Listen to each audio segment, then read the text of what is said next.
Bonjour à tous. Alors aujourd'hui, c'est la rentrée pour nous, puisque nous sommes de la zone B. Et avec les sixièmes, nous avons travaillé le début d'une nouvelle séquence. Une séquence qui va mêler la proportionnalité avec les pourcentages, en particulier les solides et les volumes. Alors nous avons commencé ce matin par une activité de notre manuel. Donc notre manuel, c'est le dimension et c'est la page 248, c'est l'activité 1 pour découvrir ce que c'est qu'un polyèdre et puis pour renommer, enfin pour nommer, rappeler en fait le nom des différents solides de référence que les élèves doivent connaître. Je vais commencer par la deuxième partie en fait de cette activité. Ici, on vous donne toute une liste de représentations de solides et on vous demande de les nommer. Alors le A, c'est un cube. Je vais revenir sur le cube dans la vidéo suivante en fait pour bien préciser sa définition parce qu'au programme de 6e c'est un attendu. Le B est un cône. Ici c'est un cône qu'on appelle un cône de révolution. J'y reviendrai également. Le C est une pyramide. C'est une pyramide à base carrée. Je vous rappelle qu'il existe différents types de pyramides. Une pyramide en fait est constituée d'une base et de faces latérales qui sont des triangles. Cela signifie que, par exemple, on peut avoir des pyramides à base qu'on veut comme polygone. Par exemple, ici, j'avais déjà fait une vidéo de 4e pour montrer comment on réalise ça. Ici, par exemple, si je considère que la base est là, parce que là, toutes les faces sont les mêmes, donc je choisis ce que je veux, eh bien, j'ai une pyramide à base triangulaire qui a un nom particulier, du coup, elle s'appelle un tétraèdre, mais ça reste une pyramide à base triangulaire. À côté, nous avons un prisme. Ici, c'est un prisme à base triangulaire. Là, on a les deux faces triangulaires qui sont les bases. Les autres faces étant les faces latérales qui sont ici qui sont des rectangles, qui sont toujours des rectangles dans un prisme. On a là un cylindre, ici une sphère, et là un pavé droit. Alors pour les gens de ma génération ou plus vieux, ça s'appelait un parallélépipède rectangle. Mais maintenant, on appelle ça un pavé droit, ce qui permet de ne pas mettre 10 minutes à le décrire 12 fois de suite dans une leçon, c'est pas mal. Alors, nous avons rappelé tout ça, et puis nous avons défini ce qu'est un polyèdre. Alors, qu'est-ce que c'est qu'un polyèdre? Eh bien, nous avons déjà découvert au cours de l'année ce qu'était un polygone. Nous avons vu que en grec, que poly venait du grec qui signifie plusieurs, et gone vient du grec qui signifie côté. Donc polygone, plusieurs côtés. Le triangle est un polygone, le rectangle est un polygone, un pentagone est un polygone, etc. Cette fois, nous parlons de polyèdre. Poly, c'est toujours plusieurs. Èdre vient d'un mot grec qui désignait face. Donc polyèdre, plusieurs faces. Donc là, nous sommes en présence de solides, mais ça c'est le cas de toute la liste que nous avons là sous les yeux dans le manuel. Mais l'idée d'un polyèdre, c'est qu'il est limité par des faces qui sont des faces planes. Qu'est-ce que j'appelle une face plane? Je vais prendre ma feuille ici. Là, ma feuille est plane, à peu près. Si je fais ça, je l'enroule par exemple, eh bien elle n'est plus plane. Elle est plane si par elle passe un plan, et un plan, il est défini par deux droites séquentes. Donc ici, dès que j'ai un solide qui n'a pas que des faces planes, eh bien il ne s'agit pas d'un polyèdre. Le cône n'est pas un polyèdre, car vous voyez qu'ici on a enroulé en fait autour de sa base. Le cylindre n'est pas non plus un polyèdre, là on a deux disques et on enroule un rectangle autour de ces deux disques pour constituer le cylindre, et la sphère n'est évidemment pas un polyèdre. Donc, maintenant déjà nous savons ce qu'est un polyèdre et ce qui n'est pas un polyèdre. Et maintenant, eh bien, il s'agit de compléter le tableau qui est au-dessous, ce que nous avons fait avec les élèves. Nous avions dit qu'ici, il s'agit d'un cube, le C est une pyramide donc à base carrée, le D un prisme à base triangulaire et le G un pavé droit. Bien. On nous demande le nombre de faces. Alors, sur le cube en général, vous n'avez pas trop de soucis pour déterminer le nombre de faces parce que ça vous fait penser à un dé. Et un dé, vous savez qu'il a 6 faces. Effectivement, il y en a 6. Si vous considérez que la face ici est la face et la base sur laquelle est posé le cube, dans ce cas-là, vous allez considérer que c'est la face du dessus. Et il y a 4 faces latérales parce que la base est un carré qui a 4 côtés. Du coup, je vais compléter aussi le 6 du pavé droit, parce qu'en fait, le pavé droit a une grande parenté avec le cube, et d'ailleurs, j'y reviendrai dans la vidéo suivante. Le pavé droit, alors, d'après un de mes élèves, c'est un cube qu'on a allongé. Alors, du coup, c'est plus un cube. Mais enfin, c'est vrai qu'il y a de l'idée. Le nombre d'arêtes. Alors, ici.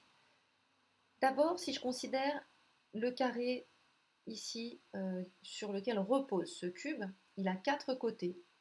Donc, ce sont déjà 4 arêtes de mon cube. À cela, je vais ajouter les 4 arêtes du carré du dessus. Ça fait 8. Et ensuite, il faut que je relie, pour former mon solide, la représentation de mon solide en l'occurrence, par 4 arêtes également. J'ai donc 3 fois 4, 12 arêtes. Combien ai-je de sommets? Même chose, je vais partir du carré ici, il a 4 sommets. Le carré au-dessus, 4 sommets. Et là, j'ai fait le tour. 4 fois 2, 8. Vous voyez que déterminer le nombre de faces, d'arêtes et de sommets d'un solide demande en fait un petit peu d'organisation. Si vous commencez à tout compter dans tous les sens, ça risque d'être compliqué. Mieux vaut avoir une méthode. Alors pour le pavé droit, c'est donc la même chose. Pour la pyramide, combien de faces? Alors pas mal d'élèves ce matin ont dit 4 parce qu'en fait ils se sont focalisés sur les 4 faces latérales. Latérales, ça veut dire les faces de côté, c'est-à-dire ce ne sont pas les bases. Ici, ma pyramide est une pyramide à base carrée, et du coup, il ne faut pas oublier la base. Il y a 4 faces latérales, ok, mais il y a aussi une base, donc ici, j'ai 5 faces. Combien d'arêtes? Alors, si je regarde ma base, j'ai 4 côtés à ma base, j'ai donc 4 arêtes liées à la base, et puis 1, 2, 3, 4, 4 et 4, 8. Le nombre de sommets, je reprends ma base, elle a 4 sommets, et puis il y a ici ce sommet par lequel les faces latérales se rejoignent. J'ai donc 5 sommets. Et pour le prisme, alors le nombre de faces, j'ai la base de devant, la base de derrière, et puis j'ai 3 faces latérales, autant que de côté aux bases en fait. Donc ici, j'ai aussi 5 faces, même si il a une allure très différente, ce solide, de la pyramide précédente. Combien ai-je d'arêtes? J'ai 3 côtés à chaque base. J'ai donc déjà 6 arêtes à mon solide.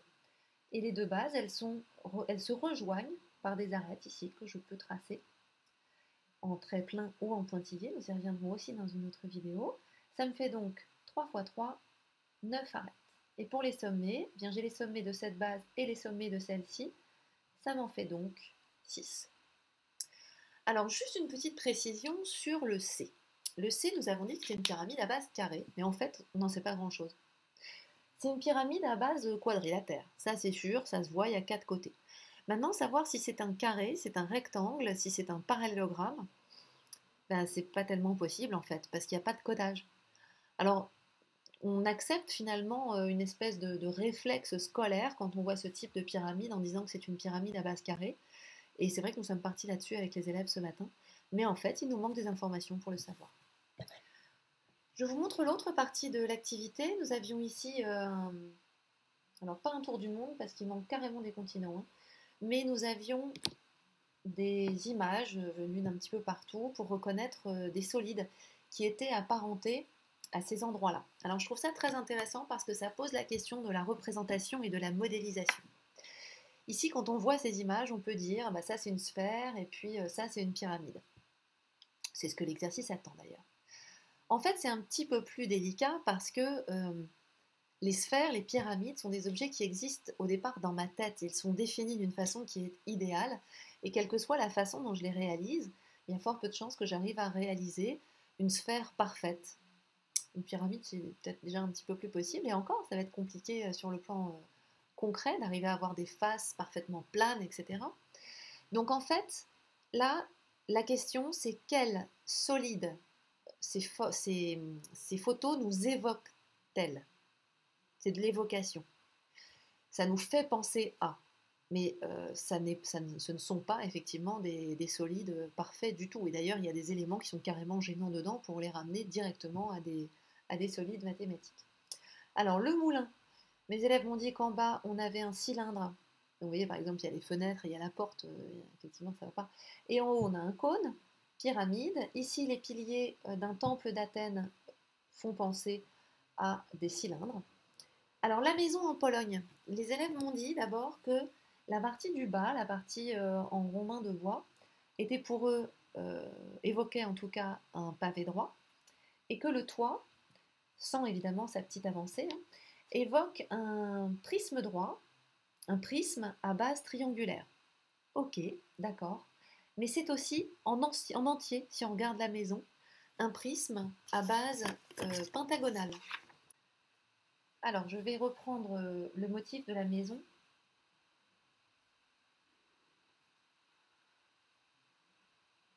Voilà, donc là, j'ai un pentagone. Un, 2, 3, 4, 5 côtés. Pentagone. Alors, en fait, si j'envoie ici des arêtes qu'on appelle des arêtes fuyantes, alors là, ici, je n'ai pas représenté